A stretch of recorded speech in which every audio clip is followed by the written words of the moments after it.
Utopia is controversial. It's Pagani getting even further from the awe-inspiring Zonda.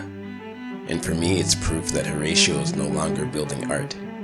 He's building the museum.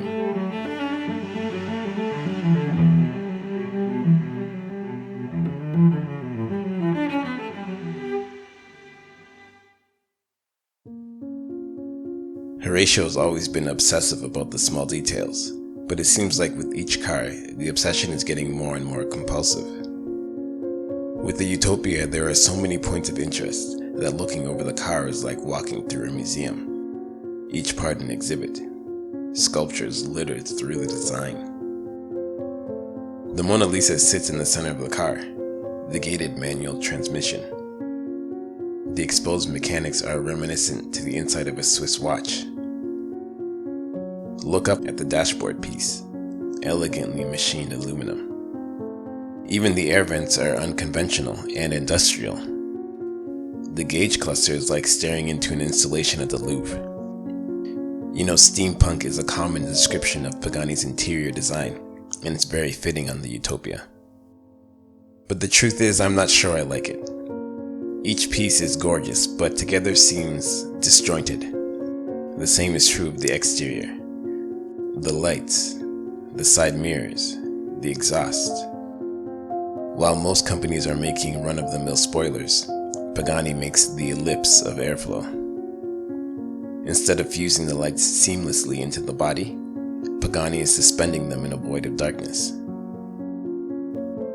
While competitors are making vents like this, Pagani is doing these. When was the last time a hypercar was released in beige or brown?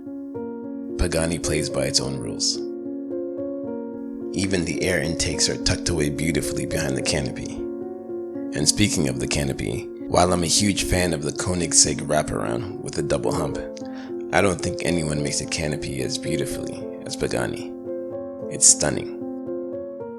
I'm also confident Horatio spends abnormal amount of time looking at his designs from above. Look how elegant it is while still being athletic. I'd say every single detail has been agonized over, and is perfect because of it. That's why I think how it all comes together is a bit of a shame. It's like each design element was done in seclusion, forged in isolation, and when put together it's a bit off mark. The saving grace is that Horatio does have a design ethos, and any hint of cohesion is because of that. Where usually you have to step back to appreciate a car's beauty, Pagani asks you to step closer. Run your hand across the surface, stare into the void, and appreciate each exhibit in its singularity. This is even more apparent looking at the competition.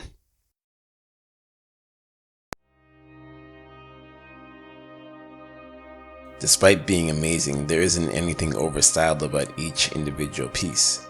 Everything is how it always is, and complements the rest of the car.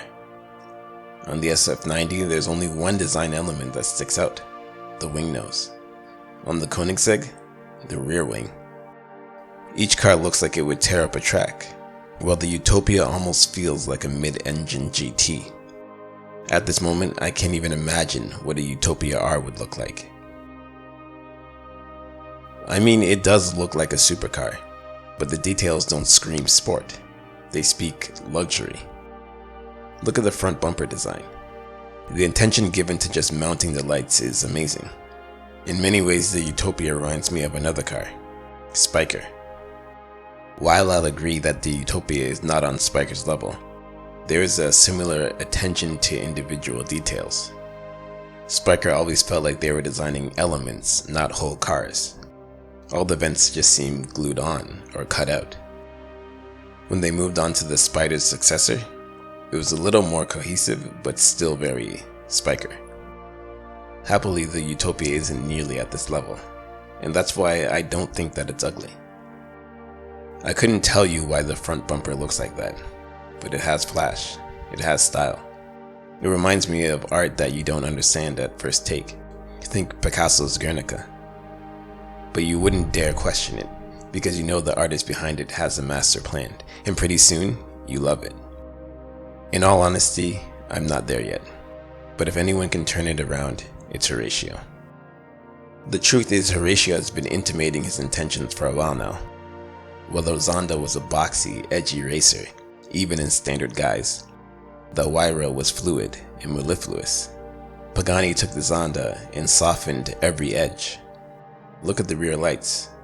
There's no better descriptor than pretty. And truly that was what the Huayra was. Pretty. And the lights are only the beginning of Horatio's art exhibit. As per usual, the mirrors. When rivals are making side scoops like these, Pagani does this. The front lights got more sleek, and again the masterpieces were littered inside. The shifter, the dash, the gauges, all masterful. Truly, while I think each piece is beautiful, I've never really liked the interior as a whole. It's stunning, and perfect, and wild, and overdone. I think what takes it too far for me is all the things not made from leather and aluminum. I'm talking mainly lights and screens. Bugatti's rules for interior is minimum tech, because no matter how great it is today, technology will age. The screens in the Huayra remind me of my dad's Palm Pilot in the early 2000s, and the cascading leather and aluminum symphony being backed by neon lights is kind of like putting a giant neon open sign out in front of the Louvre. For me, it doesn't belong. That being said, the brilliance and artistry of the design isn't lost on me.